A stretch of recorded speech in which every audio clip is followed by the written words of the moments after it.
Ke informasi selanjutnya, Saudara, kuasa hukum Peggy Setiawan selaku pemohon mengaku yakin hakim akan mengabulkan gugatan pra-peradilan hingga akhirnya Peggy dibebaskan. Kuasa hukum Peggy menilai selama persidangan Polda Jabar tidak dapat memunculkan bukti konkret bahwa Peggy Setiawan adalah Peggy Peron yang disebut sebagai pelaku pembunuhan Vina dan Eki. Insya Allah sejak kita memasukkan gugatan pra-peradilan ke Pengadilan Negeri Bandung, insya Allah kita sangat optimis bahwa kita akan memenangkan pra-peradilan ini. Karena kita semua berprinsip bahwa tidak ada di dunia ini yang bisa mengalahkan kebenaran. Ya, sehebat apapun kejahatan, tetap pada akhirnya kejahatan itu akan dikalahkan dengan kebenaran. Kalau misalnya seandainya gugatan kita tidak dikabulkan oleh hakim tunggal ya. Pertama, pertimbangan hakim kan kita tidak bisa mengintervensi. Kemudian yang kedua, ya kami semua tim kuasa hukum Peggy berprinsip bahwa kalau pra-peradilan saja kita tidak menang, berarti memang penegakan hukum di negeri kita ini sudah kacau balau dan hancur. Saudara, sidang pra-peradilan penetapan Peggy Setiawan sebagai tersangka pembunuhan Vina dan Eki pada Kamis kemarin diwarnai adu argumen antara ahli pidana yang dihadirkan Polda Jabar dan kuasa hukum Peggy. Salah satunya soal syarat penetapan tersangka. Sidang gugatan pra-peradilan penetapan tersangka pembunuhan Vina Cirebon, Peggy Setiawan, kembali digelar Kamis kemarin. Kali ini, tim hukum Polda Jawa Barat menghadirkan ahli pidana dari Universitas Pancasila, Agus Surono. Dalam sidang, Agus Surono menjawab pertanyaan Hakim Tunggal Eman Sulaiman soal syarat penetapan tersangka. Agus Surono bilang seseorang yang ditetapkan tersangka tidak harus diperiksa sebelumnya. Dalam menetapkan tersangka, penyidik hanya perlu mendapatkan 2 alat bukti.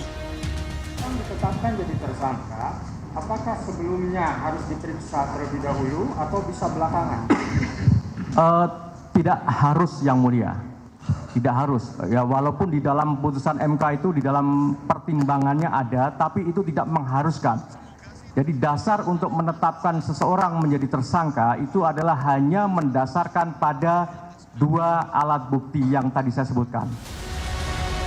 Agus juga menyebut surat atau dokumen hingga akun Facebook bisa dikategorikan sebagai alat bukti untuk menetapkan status tersangka kepada seseorang. Jadi memang di dalam kaitannya dengan akun Facebook itu memang bisa saja dikualifikasi sebagai alat bukti, Yang Mulia, namun tidak masuk dalam kategori alat bukti surat. Tapi ini bisa dijadikan sebagai petunjuk, meskipun nanti akan dikonfirmasi lagi dalam perkara yang dalam pemeriksaan perkara pokoknya, bahwa berkaitan dengan soal akun tadi itu bisa saja dijadikan sebagai dokumen. Nah, ketika kemudian akun Facebook itu nanti terkonfirmasi ya atau terverifikasi oleh ahli yang berkaitan dengan digital forensik misalkan, maka itu bisa saja sebagai dokumen atau informasi yang sifatnya elektronik. Dokumen yang sifatnya informasi elektronik itu pun juga bisa dikualifikasi sebagai alat bukti. Keberatan. Itu. Namun, sidang kemudian diwarnai perdebatan antara tim kuasa hukum Peggy Setiawan dengan tim hukum Polda Jawa Barat. Perdebatan bahkan hingga dilerai oleh hakim.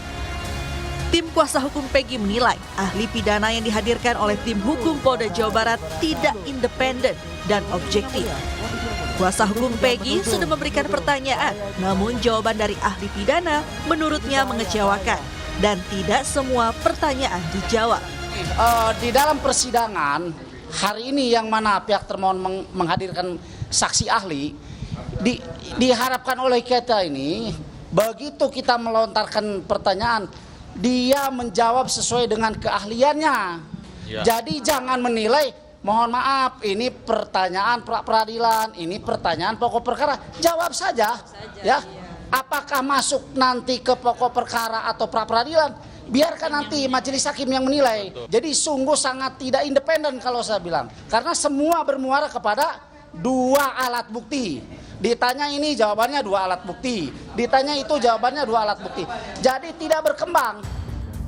Ketua Tim Hukum Polda Jabar Kombes Nur Hadi Handayani menegaskan, ahli pidana yang dihadirkan pihaknya sudah independen. Nur Hadi bilang sebagai ahli pidana, Agus Surono telah menjawab seluruh pertanyaan dengan menjelaskan secara komprehensif termasuk soal 2 alat bukti yang menjadi syarat penetapan tersangka. Memang seperti itu, kalau orang menaikkan tersangka memang ada syarat yang harus dipenuhi, yaitu 2 alat bukti. Bunyinya undang-undang seperti itu. Jangan disalahkan ahli atau salahkan penyidik. Bunyinya undang-undang, textbooknya bunyinya seperti itu. Jadi kalau disalahkan undang-undangnya, jangan.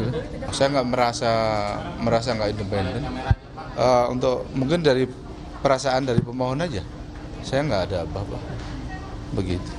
Saya nggak pernah merasa seperti itu. Gugatan pra-peradilan menambah panjang kontroversi yang menyelimuti kasus pembunuhan Vina dan Eki di Cirebon, Jawa Barat pada 2016 silam. Putusan pra-peradilan akan diumumkan hakim pada Senin 8 Juli mendatang. Tim Liputan, Kompas TV Bandung, Jawa Barat.